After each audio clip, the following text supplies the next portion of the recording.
Hey guys, and welcome back to the Crawl Room. We're here once again in this wonderful ranty room for all things Formula 1.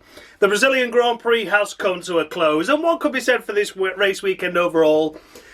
It was a bit mundane for Brazil, wasn't it? Let's be honest. Brazil normally throws up some exciting and interesting races, but this weekend overall just felt a little bit flat and didn't quite deliver the Brazilian spectacular that we always know and love and come to expect with the circuit. But that being said, there were still a good few fights out there. There were some interesting battles, some interesting overtakes, different tyre strategies going on as well. People going 2 stops, people going 3. The soft tyres playing a big role in the sprint as well as the main race itself, when most of the time this season they haven't been used for anything more than qualifying. So it was interesting in some aspects, but overall it was just a little bit meh, wasn't it? So if you've never seen this series before, I award the drivers out a maximum of 10 points based on their race weekend's performance, and I go all the way down to 0 if they have a particularly bad one. Take a look out for bonus points though. They're sometimes an offer for some drivers to do something extra special during the race, and on the very rare occasion I do award minus points to those drivers that do something extra special, but for all the wrong reasons. So let's take a look at the current Crawl Room standings then going into this episode. It's on the screen now for you to take a look at. And yes, everyone thinks this series is now scripted, and I've made it all up because look how tight it is. It is literally anybody's chance at the minute, except those that are in that disqualified pile because they have pissed me off far too much. So yeah, have a look and see where your favourite driver is and see if you can expect them to go up or go down based on the scores that I'm going to be awarding and based on their race weekend overall, of course, the final sprint race of the season. You know, do you think your driver's done well? Am I going to give him a big score? Or do you think they've done shite and they're going to get a potential Latifi or disqualification? Well, all will be revealed very, very soon. Let's kick things off with the race winner, of course, then. Max Verstappen, again. I mean, how many wins is this season now? 17? 17 wins in a season, breaks the record, does he? Or equals a record. He's broken some other records as well. Yeah, just done everything. I think he's won the Constructors' Championship on his own as well now, hasn't he? Even with 2 rounds left, that's unbeatable with 2 races remaining. So congratulations to Max on the World Constructors' Championship on your own as well, I guess. Really proves that there were no need for Checo in that car this season. Yeah, I mean, Max again, once again this weekend. Fairly faultless, wasn't he? Just didn't get the pole in qualifying for the sprint race, of course, but apart from that, everything else was pretty faultless. Didn't get the fastest lap either, though, to be fair. Normally, Max likes to just put a really fast lap in at the end, just to go, look, I still had tyre life, and look, I could still do it, and picks up an extra point. But this time around, Lando Norris got that, so he didn't pick up the fastest lap point, but it doesn't matter, does it? It really doesn't matter. The only points he's scoring now means he's going to have to pay more money towards his super licence next year, because the FIA have got this ridiculous rule where the more points you score, you have to pay like 40,000 euros a point or something ridiculous like that. So, you know, knocking a point off means he's £40,000 better off later on down the line when he has to renew his super licence for next year. It's fucking bullshit, that rule, isn't it? Imagine, like, you should reward success, not penalise it. Not, oh, well, you've scored more points, so we're going to have to charge you a lot more. Like, it should be the fucking rejects at the back of the grid that are still going to be propping up the field next year. That you're like, I'm sorry, if you want to race, it's 30 million euros for your super licence. You know, take it or leave it. That's how I'd do it anyway. But there you go. FIA being FIA and taking money from the high earners in the championship. Once again, the greedy bastards. So for Max Verstappen, once again this weekend, talking about anything other than his actual race weekend, because it was rather mundane, rather boring and rather uneventful once again. And just victory, pole, fastest, and then a second place in the sprint. And that's it, yeah, there you go. Jobs are good, and as they say. So for Max Verstappen, I'm going to be awarding him 9.5 this weekend. Harsh but fair, I feel. Not a perfect 10 for Max Verstappen in that Red Bull because it's the best car on the grid. Should have got pole in the sprint and should have picked up fastest lap. So I've knocked him half a point off for that. But yeah, all in all, just once again, a dominant weekend. Lando maybe could have just, you know, looked at one stage to be putting him under pressure, and then Max was like, oh, I'll just put my foot down a bit more then, and just breezed into the distance once again. So yeah, 9.5 to Max Verstappen. And then we come to Lando Norris in the mighty McLaren, the much improved McLaren. What a fantastic weekend by Lando Norris once again this weekend. It's a huge shame that the qualifying didn't come off in the main qualifying session on the Friday with the terrible weather, and McLaren decided to go out last of all in that session, which was bizarre when they knew the rain was coming in. But yeah, you know, all in all, he ended up 7th place there, didn't he? But was able to make a cracking start. Of course, Charles Leclerc fell off before the race even began, but elevated him to 6th, and then he was up to 2nd by the start of the race and the safety car and eventual red flag at the start. So, yeah, you know, he had a great race overall, didn't it? And then just stayed 2nd for the rest of the time, over 20 seconds ahead of the car in 3rd. So, you know, just did what he could.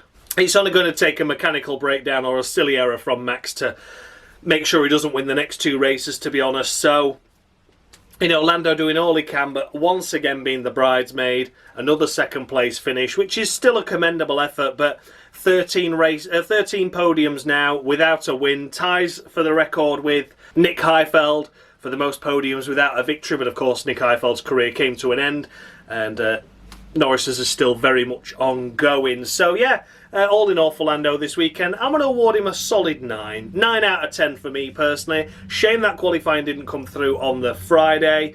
But overall, you know, great effort nonetheless. I don't want to really take anything away from Lando this weekend, but I do feel that there was some, you know, moaning radio messages again, not being quite happy and things. I just, you know, he's a great guy and everything. I just think there's little bits there that just frustrated me somewhat. So that's why it's a 9, but still, I mean, a 9 out of 10 on a crawl room is a commendable effort. So well done, Lando.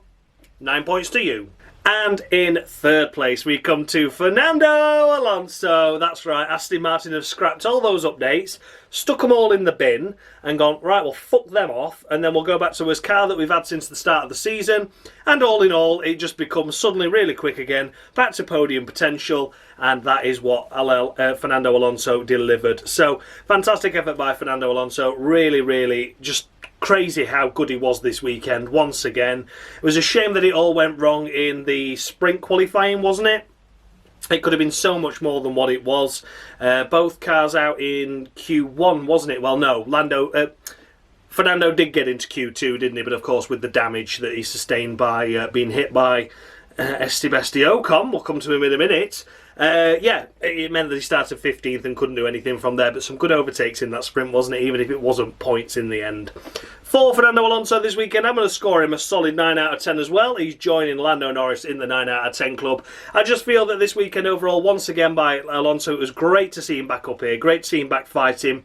That fighting spirit got him in that tussle with Sergio Perez at the end there, didn't it? And they were literally going hammer and tongs at each other, and you're like, oh my God, who's going to come out, who's going to deliver? Who's going to get it? And it looked like Perez was going to get it, but then Perez over-defended into turn 1 on the last lap, and that was the only opportunity that Fernando Alonso needed to get him back down the straight and get him again at the final corner.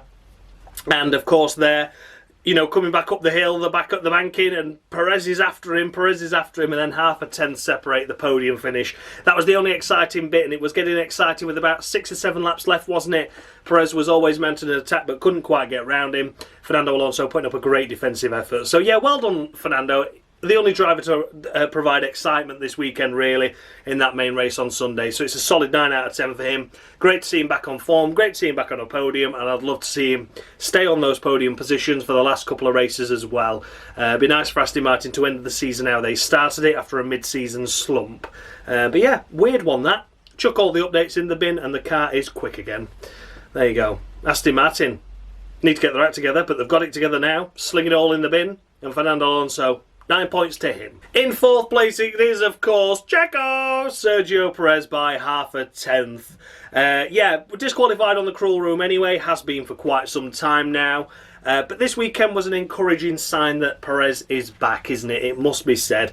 Yeah, okay, a silly error that really did cost him the podium there after he'd done all the hard work of getting round him, over-defended into turn 1, made him brake late, and had a compromised run down the second of the straights, and then Alonso nipped past him there on the last lap of the race and came within half a 10th of that podium that he really should have got, but didn't quite deliver, did he? But it was nice to see him, you know, 3rd place in the sprint, 4th place in the race itself, you know, Mercedes nowhere this weekend, so it did turn out that Sergio Perez has managed to put points over Hamilton for the first time in years, and the gap actually extends somewhat instead of closes even further, so that's a bit of a cushion now going into the final couple of races for Checo.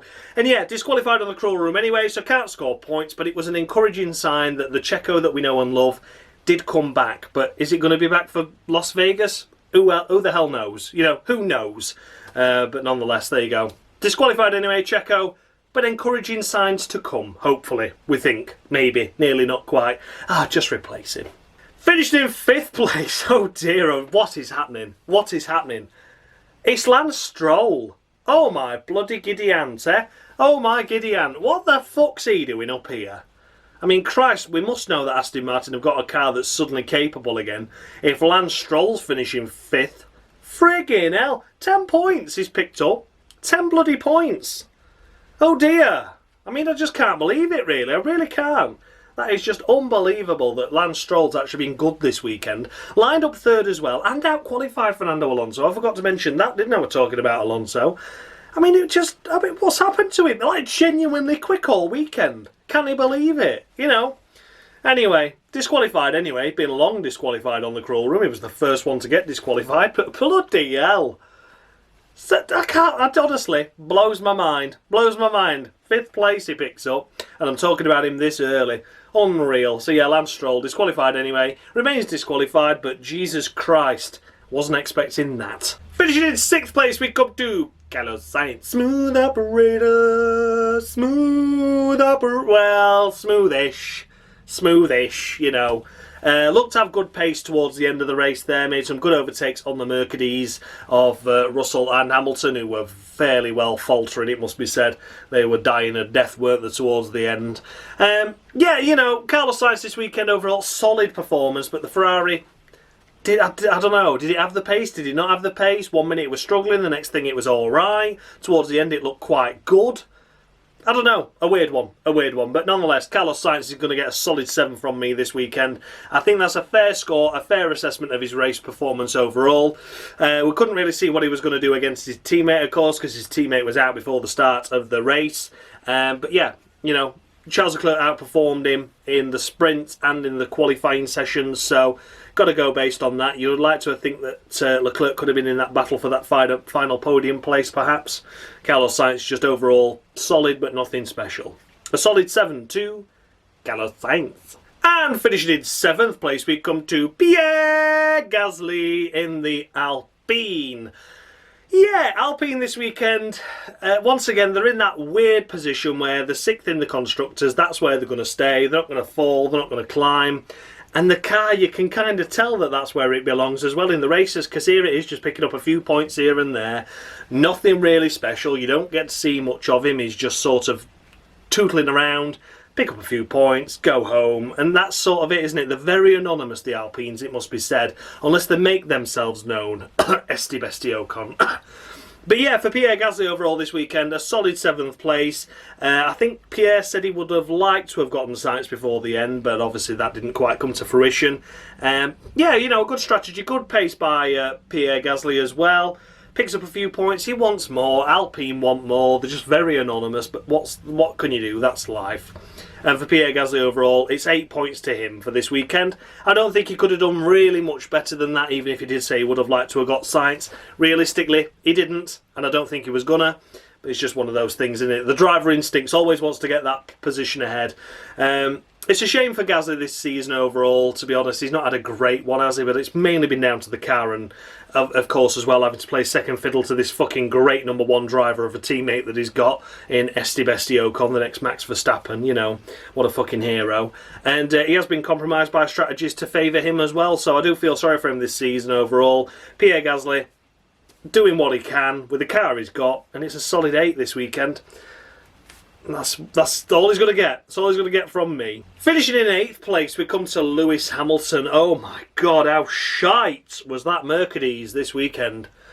Oh, Jesus. I mean, it was a race winner last season. This time last season, Brazil was their strongest race. I mean, Max tried his very best to harpoon Lewis, didn't he, out of the race last season? And Lewis still recovered to finish 2nd, just behind George Russell that weekend. And then here we are expecting great things from them this weekend and think, well, okay, they might not be able to beat Max, but it could be a double podium, you know, based on last season's performance. They turn up this year and they're just fucking nowhere. Like, how have you got it so wrong? I mean, let's not forget, that 2022 car were fucking bouncing around for the first half of the season that time, and we were calling it a terrible car then, but it improved. This season, they seem to have gone backwards. I don't get it. I really don't get it. I mean, it's not been great that George hasn't been on form as well this season, but that's not been the whole story. The car has just been dog shit, more than it's been good. I mean, you think it's they've come from the back of 2 podiums in a row, you know, and then here they are and they're not getting anything. Like, struggle to even stay in the points. Terrible. Absolutely terrible. I mean, you know, Lewis Hamilton did all he could, really, but yeah, that's just terrible. Just absolutely terrible. Absolutely dog shit by Mercedes this weekend, honestly. Fucking bullshit. So yeah, Lewis Hamilton this weekend is going to get 6.5 from me. A solid score, really, based on the fact that it was difficult to judge, you know.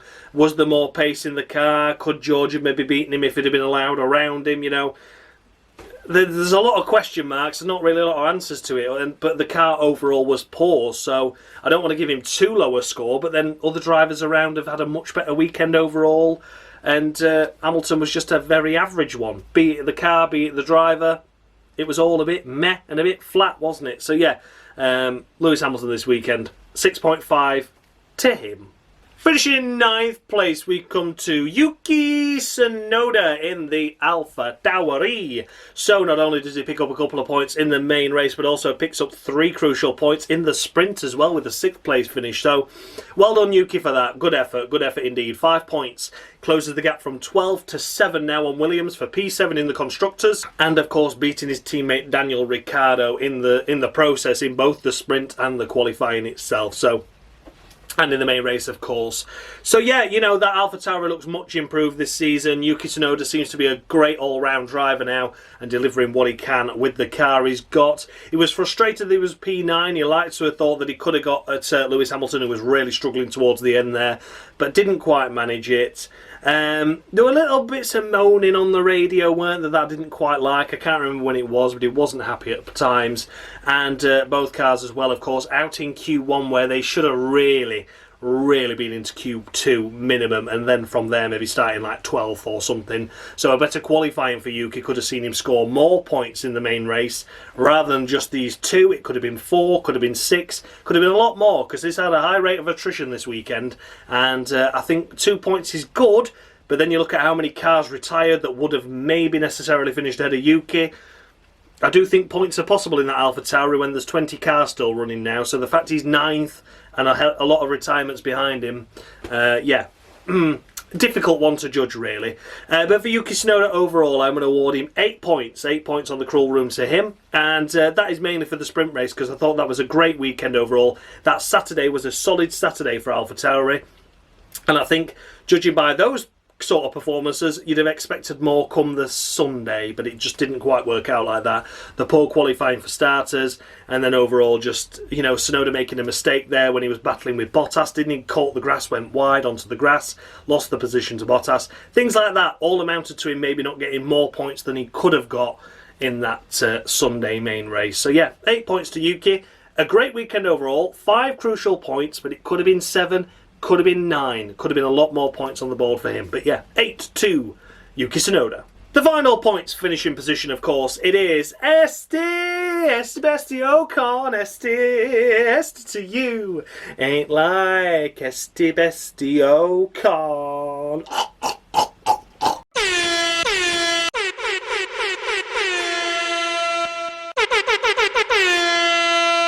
You know, Monaco, Jeddah, and Singapore are some of my least favorite tracks.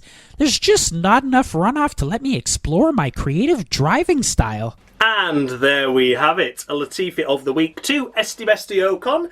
And I am incredibly surprised that when I awarded that Latifi, I thought, well, he's bound to be on a final warning now, because his season has been very mixed, very up, very down, and more downs than ups, it must be said. But no, this is only his second, and I don't feel like I should be giving him a final warning with just 2 rounds left. He's not been like Zhou standards are bad or Stroll standards are bad. But he has been inconsistent, hasn't he? So I think he's been one of those that can count his chickens and feel very lucky that he has been awarded points when he maybe should have got Latifi's, but other drivers were doing far worse. You know, the Kevin Magnusons, the Valtteri Bottas's, the Sergio Perez's, the George Russells of the world this season, you know. But, you know, another Latifi for Esteban Ocon, and it really just makes you think, like, what the fuck's this season all about? This grid is really piss poor, isn't it? You know, it's not just a one-off mistake, it's the fact that he makes a mistake in the sprint qualifying. You know, the car twitches, it's fine, that happens. You know, he makes a mistake, the car twitches, the car wobbles. A lot of cars were wobbling through turn 3, just with the load of the car and the wind direction and things. And yet, Alonso just happened to be there and he slid into him, made contact with him, he was out on the spot. Yeah, probably Latifi worthy on its own anyway, to be honest. But then to go start blaming Alonso for that when you were fucking sideways ploughing into him was very piss poor, and once again shows that Esteban Ocon cannot take responsibility for his own actions at times. You know, we saw it with the Max Verstappen shunt here at Brazil a few years ago where he was trying to unlap him. Yeah, you know, Max could have just given him more room, but at the end of the day, Ocon shouldn't be stuffing it up the inside of a car that was clearly a lap ahead of him, you know. Yeah, he wanted to unlap himself, but there you go. Again, no responsibility for that. He never took any responsibility for the incidents between Sergio Perez and himself in the Force India days. 2 of those, I would admit, were all Sergio Perez's fault, but there was one there at Baku, at Azerbaijan, which was really all down to Ocon. But again, no responsibility, doesn't take any responsibility. And Alpine are putting this fucking driver on a pedestal where he gets a long contract and a long-term contract to be their number 1 driver. And the last couple of races, and we have seen it from them, Pierre Gasly not allowed to overtake at Mexico. Where else were we? Where is it? Qatar, where Pierre Gasly was compromised again. Oh, Japan as well, of course. Pierre Gasly having to let Ocon by, even though it made no difference to the standings overall between any of the drivers or the constructors, you know. There's incidents there where this driver, Esteban Ocon, is being put on a fucking pedestal. And is he really delivering the goods? No, he isn't, you know. There's Pierre Gasly finishing P7 and a bit disappointed he couldn't get higher. Here's Esteban Ocon picking up 1 point after a piss-poor qualifying in the main qualifying session itself, after a shunt in the sprint, and overall it should be a lot more. He should be finishing ahead of an AlphaTauri as a minimum, you know. Don't expect you to always beat your teammate, but you need to be up there with him, and he wasn't this weekend once again. So yeah, it is a Latifi of the week to Esteban Ocon, and yeah. It's 2. It's only 2 to him. I can't believe he's only got 2 Latifis. But yeah, he has had a lot of downs this season. You know, there has been some very inconsistent moments. And there is times where he's just genuinely struggled. But he's gone under my radar because we've got fucking dog shit, like, down the order. And it's just unacceptable. You know, the quality of this field reminds me of, like, back in the days where you used to have, like, the likes of Gaston Mazzacani and fucking Alex Young. You know, and Enrique Bernaldi. Like, the fuck is all that about? You know, so the driving standards have obviously gone down as a result of having poor drivers on the grid. So, yeah, and it looks like there's not going to be no change going into next year either. So, there's probably going to be half the board, maybe even more disqualified by the end of the crawl room next season if this is how it's going to go. Fucking dog shit. Anyway, Esteban Ocon, Latifi of the week to him, absolutely fucking dog shit this weekend. Can't take responsibility for his own actions. And, yeah, can't believe he's not got more. But, yeah, it's a Latifi of the week too. Esteban Ocon. Just finishing outside the points. Well, I say just. He was like 20 seconds behind the P10 car of Esteban Ocon. It's Logan Sargeant. And once again, people are blowing smoke up Logan's arse for finishing P11. Like, for fuck's sake, there was only 12 cars finished on the lead lap. You know, like, for fuck's sake. That Williams car, potential maybe just... I mean, with 20 cars left, if no one retired, that car would have been maybe an 11th and 12th place car this weekend, I would say, because they didn't look to have the overall pace, but they looked like they could have been close to points if they couldn't quite get in them.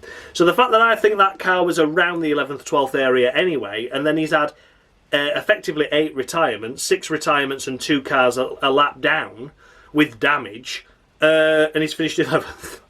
Like, oh, for fuck's sake, come on. You know, it weren't good. It weren't good. And once again, you know, people blowing smoke up his ass saying, oh, so close to points, Logan, you can do it.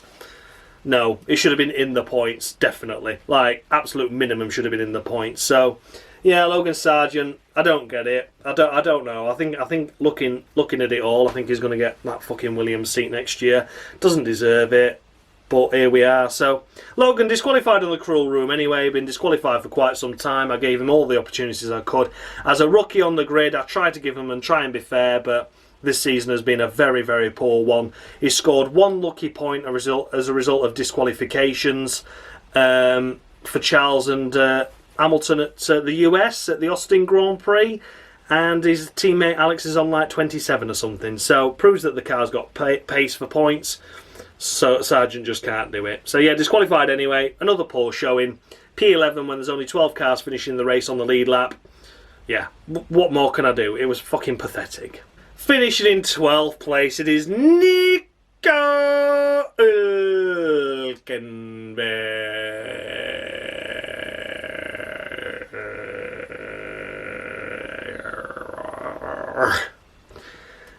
Yeah, that's probably as good as it's going to get, isn't it, for Nico? Honest to God, that fucking Haas, my Jesus. No life in the tyres, no pace. Just frustrating. I mean, qualified 12th for the main race, 11th for the sprint, was it, or something like that? Either way around, it didn't matter. He was 6th row of the grid anyway, and qualified himself in a decent position for points. Got collected by his teammate and Alex Albon at the start of the main race on Sunday, and yeah, managed to get his car fixed under the red flag, which was lucky, because I don't think that car would have made the restart if it had just been a safety car. I think they would have just pitted it and retired it. But nonetheless, he managed to get going again, and I do think the car was still damaged somewhat. I don't think they were able to fix the floor, were they? I think they just botched that up in the red flag. But nonetheless, you know, Nico Hulkenberg this weekend, just what can I do? What can I do, you know? Just fucking Haas, man. It's just not on, is it? Just not on, but never mind, anyway. So for Nico Hulkenberg this weekend, it's going to be a solid 6. A solid 6 to Nico Hulkenberg. It's not his fault he's in this position. The car is absolutely dog shit. Once again, solid enough in the qualifying sessions. Not doing anything spectacular, but doing what the Haas car can do over a single lap. That's all he can do. And in the race itself, compromised at the start there with potential damage after the lap 1 incident, which wasn't his fault. And then just limped it home with shit tyre life, doing extra pit stops and finishing nearly a pit stop behind Logan Sargeant. What can you do? What can you do? 6 points to Nico Hulkenberg. Finishing in an unlucky for some 13th place, it is Daniel Ricciardo, and yeah, he is a finisher in the race, but a lap down from the start. I was surprised they didn't let Oscar Piastri and Daniel Ricciardo unlap themselves during that red flag period to get them back onto the back of the grid, even if they did work on it in the pit lane, you know, in the pit garage as opposed to the pit lane, and just like made them do the formation lap and then come into the pit lane and start from the pit lane like they were supposed to do. I'm very surprised they didn't let them get that lap back. That was unfortunate. That they've done it in the past to cars, haven't they? But I think it's when you go into the garage, then that means that you have to start from the pit lane and you can't get the lap back. I think that's how it works. But it is unfortunate because, you know, the grid was heavily depleted, which probably added to the fact that the race was somewhat boring. You know, there was a lot of cars out of position. And, you know, the likes of Oscar and Daniel Ricciardo had the pace this weekend to carve their way through the field, but couldn't do so because they were just lapped, so it made no difference. You know, they had to get out of the way for blue flags, and then they were trying to unlap themselves, and it was just a bit scruffy, wasn't it? So that was a shame. You know, the two hard charges here with Daniel Ricciardo, and had the potential to maybe pick up some points there, but the pace was there, the car wasn't, sadly, and the rules dictated that he was a lap down. What a shame. For Daniel Ricciardo this weekend, I have awarded him a harsh 4. But I have actually treated them as if they were retirements, because once they were, you know, put in the pit garage and couldn't get the lap back, only a safety car would have helped. The safety car didn't come. They could do nothing more. So I didn't want to really criticise or penalise their race. Wasn't his fault Daniel Ricciardo sustained the damage, hit by an errant tyre that came off of Alex Albon's car at the lap 1 shunt. But at the same time, I don't think it's fair I score them more points than cars ahead that, you know, they weren't affected at the end of the day, you know. So I think scoring a maximum of 5 like I do for a retirement is about as fair as I can get. And Ricciardo was ultimately shown up by Tsunoda this weekend overall. Poor qualifying efforts, didn't get any points in the sprint like his teammate did. So, yeah, strong pace from Ricciardo. Had he not gone a lap down, he could have maybe scraped a point or two, but we're never going to know. So I've just scored him 4 points. 4 to Danny Rick. And finishing in 14th place, last of the runners, it is Oscar Piastri. What's your favourite pastry? He's had a bit of a bad run, hasn't he, of late? Poor Oscar. The US, of course, retiring from that race. And here again, finishing 14th. Damage to the car. They fixed the rear floor and fixed the rear wing, but there was something wrong with the rear crash box, if I remember rightly, which had meant that the new front wing, the new rear wing that they put on was slightly skew with. So, of course, affected the aero and the balance of the car overall. But with mighty effort by both AlphaTauri and McLaren to get those cars back out and on the race. If the safety car had come out, they could have unlapped themselves and it could have been anyone's game at that point. So, fair play for trying and fair play for taking it to the checkered flag. Oscar Piastri, again, I'm going to do exactly the same as what I did to Daniel Ricciardo, which is effectively treat him as a retirement, even though he wasn't. Being a lap down, no safety car, his race was pretty much run. Sustained damage as well, to be honest, that was everlasting damage. So that was a shame. But Oscar Piastri this weekend, it's going to be 3 points. 3 points, and that's due to the fact that he had the poor qualifying as well, which got him down into that position, which affected his race as well. And of course, the sprint race wasn't great, didn't pick up any points there, while Lando Norris was up there inside the top 3 once again. So, yeah, Oscar Piastri this weekend. Once again, another character building weekend, but he has shown some brilliant pace this season. The last 2 races, it's sadly just all come a little bit undone, hasn't it? But yeah, 3 points to Oscar Piastri. Then we come to the official list of retirements. The last that retired in the race, the first on this list, of course, it is George of the Russell. Oh, for fuck's sake. I don't even know what to say anymore with George. He's just so pathetic, isn't he? Moaning on the radio. Can I get past? Can I get past? What can I do? What we doing? What we doing here, guys? Are we just managing the pace? Am I just burning my tyres up? Am I last race? What's happening? Oh, fucking hell. Shut up, George. Shut up. It frustrated me somewhat this weekend, I've got to be honest. The car didn't have the pace, fair enough, you've got a right to moan about that. But, it doesn't matter what you did. If you could have overtaken Lewis, and then Lewis would have got DRS, and he'd been saying exactly the same thing. The car was shit this weekend, just admit it, George, it doesn't matter. We're not bothered that you can match or potentially beat your teammate when you're running round for, 7th place. You need to be beating your teammate when you're challenging for podiums regularly and pole positions and front row starts, etc. Yeah, George Russell once again frustrated me this weekend, becoming a right moaner, isn't he? Which is a shame. Disqualified on the cruel room anyway, will remain so. Retired due to ever rising temperatures or some bullshit. Basically, I've just had enough. I think that's how Mercedes thought. Just fucking bring him in. It's giving me fucking headache and I'm out of paracetamol. Jesus Christ, just end it all. Get him in that fucking press pen. Keep him there for 2 hours. Get rid of him. So George Russell disqualified anyway. Shite race weekend overall. And that's that. Then we come to Valtteri Bottas in the Alfa Romeo. Fucking meh. Alfa Romeo. Oh, Jesus Christ. Once again, looked like Bottas could have maybe scored a point or 2 this weekend, but no. Alfa Romeo had other ideas. Once again, turning into the 2021 season for Alfa Romeo, isn't it? It really is. Fucking boring, pathetic shite. Just whenever there's chance of points, either a driver fucks up or the team fuck up a strategy or fuck up a pit stop or the car breaks down. And that was once again one of those situations where a point or 2 is crucial for the battle for 7th in the Constructors. They're mainly trying to cling on to 8th, though, aren't they, realistically? I don't think there's enough juice in that Alfa Romeo to try and get them ahead of Williams, but nonetheless can try and keep themselves ahead of AlphaTauri. But it's not to be. No points once again. Absolutely pathetic. Tumble to 9th in the Constructors standings, and they're only thankful that Haas are doing as shite as they are. So yeah, shite weekend. Bottas disqualified anyway, and Alfa Romeo a retirement. Shit happens. And of course, finishing behind Valtteri Bottas is Zhou Guanyu, the other Alfa Romeo that had to retire due to mechanical issues. And Zhou was pretty much like a Logan Sargeant this weekend, no chance of points anyway. And I'm sure if there was only 11 cars going to finish that race, Zhou would have been that 11th place finisher because he was just wildly off the pace once again. And that Alfa Romeo car looks shite, but I don't think it's as shite as these drivers are making out it is, But nonetheless, disqualified anyway. Had a shite race, retired due to no fault of his own, but doesn't matter because I don't score in points anyway. Then we come to Kevin Magnuson.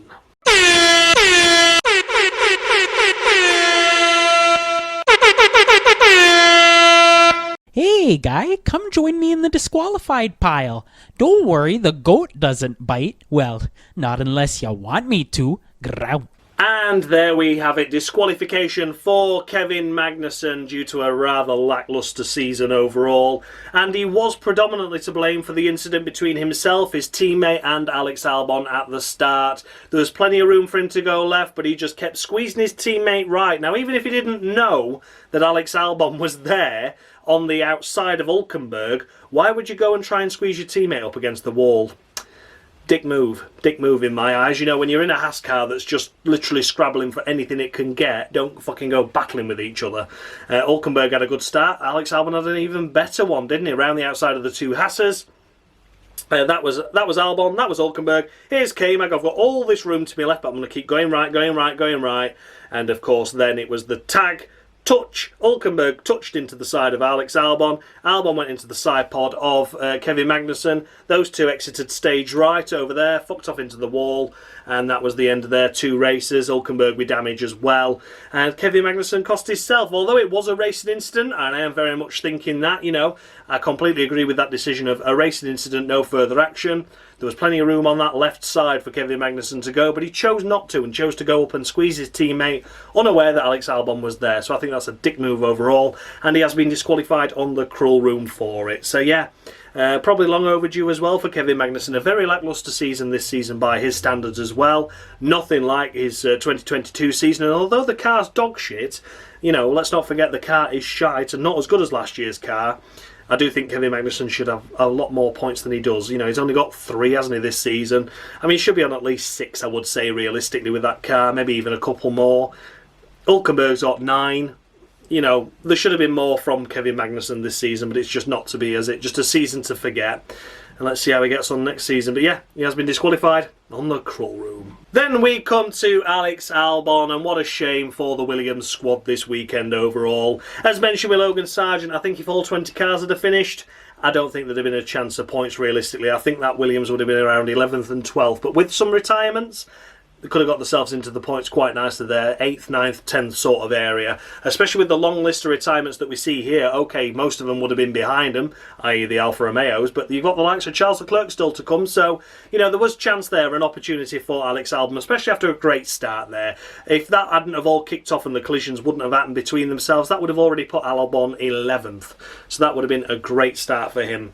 Overall this weekend, though, for Alex Albon, it's just been a one of frustration, hasn't it? The main qualifying itself was okay, but nothing brilliant. And once again, did he have a track limits again? He did have a track limits again, didn't he, in qualifying? Yeah, I forgot about that. I've only just come to that now. But it was a crap lap anyway, which only put him 14th, but then dropped him to 15th with the lap time deletion. Then the sprint qualifying, he looked like he might have just scraped through into SQ2, but didn't and couldn't because of the red flag for the incident between Ocon and Alonso. So that was frustrating. Sprint race couldn't do much. Got up to 14th, I think, from 19th. The main race itself qualified 15th, and then in the end, just sort of, here we are, just measling around in this sort of dead area because you got taken out at the start. Would it have been points? Yeah, a point or two, definitely. But Alex Albon this week, and I'm going to score him 4. 4 out of a maximum of 5 for a retirement, of course. Yeah, not much else to say for that, really. Difficult one to judge, but I did knock him a point off for the sprint overall because I think it should have been better than it was. And the race weekend overall, I think the qualifying should have been a little bit better. And, of course, the racing incident wasn't his fault. I've laid the blame there on K-Mag. So, yeah, 4 points to Alex Albon. And then last, but by no means least, we come to Sha La La. Sacre bleu, shalala. Oh, sacre bleu. Oh. Honestly, how much bad luck can one guy get? Jesus Christ almighty O'Reilly. I just can't believe it. I just cannot believe one guy's luck can be so bad. You know, I know Haas talk about their bad luck in the race weekends and things like that, but just look at poor Charles. Look at poor Charles, an hydraulics issue or something that he wouldn't divulge. He didn't say hydraulics in the end, did he? He said there was an issue with the car that I won't go into detail with, which is frustrating, but he wouldn't. But obviously something errantly wrong on the formation lap, and his steering didn't steer no more, and he stuffed it straight into the wall. And then the sad truth is then that he pulls off, gets it out of the way, gets out of the car, and then the photographers are taking pictures of him like he's a lion in the wilderness, you know, as he's walking through the jungle there around the trees, or he's just abandoned the car. Honestly, couldn't believe it. Yeah, Charles Leclerc this weekend, what a shame. What could have been as well, you know, could have been fighting for the podium positions there with Alonso and Perez at the end. Could have been a lot closer than that, but never mind. Yeah, Charles Leclerc this weekend, a middle of the road 5, which is the maximum I can score a retirement. Do feel really sorry for him. Once again, the luck just deserted him before the race even began. After such a great qualifying as well, and a solid sprint as well. What a shame. So yeah, middle of the road 5 to Shalala. So there we have everything, guys. Those were the runners and riders of the Brazilian Grand Prix. Let me know your thoughts and feedback down below. Did I score any drivers too high, any too low? The updated standings, of course, are on screen now for you to take a look at. Have a look and see where your favourite driver is. It's still incredibly tight at the top there. It's still anyone's, this, isn't it? It really is anyone's. Las Vegas, a brand new circuit to the calendar, which is going to be dog shit, boring, dull, drab, have no spectacle, no atmosphere to it, and we're just going to see concrete walls everywhere. But it is a new circuit, which is the only thing that can excite us all because it's an unknown. Yes, it'll be dull, we know that bit, but it could throw up potential for some drivers to do really well and adapt well to a new circuit. Other drivers could struggle, could get a low score, and once again this championship table could be turned on its head. So see where your favourite driver is, and let's see if they can do well at Las Vegas, because I think that's going to be the crucial one for everyone. Abu Dhabi, I don't think it's going to be as crucial for myself personally. I think we sort of know what's going to happen at Abu Dhabi. It's a very much a staple of the calendar now. We know who's strong there, we know who's shite there. So yeah, Abu Dhabi tends to be a drabby one, Abu Dhabi, but Las Vegas I think was where it's going to be key. So if your driver is in chance of this Cruel Room title, you need to be telling them to book their ideas up for Las Vegas and make sure they do the best job possible, because that is where it's all going to come down to, I feel anyway. I think it is. A massive thanks as always goes out to Dan, formerly of Mushy Gaming, currently Dan Bartlett, for providing me with the scoreboard that you see on your screen right now, for the intro, for the outro, and for the driver icons you see in the corner of the screen as I talk about each one. What an absolute legend Dan's been, and thanks as always for his continued support. What an absolute guy. Who can forget, of course, Mr. Dave, F1 Games PlayStation, for providing me with the Latifi of the Week skits that you all know and love, and the resident Canadian of the channel, Dominic Orlando. Thanks as always go out to him for being the voice of Nicholas Latifi.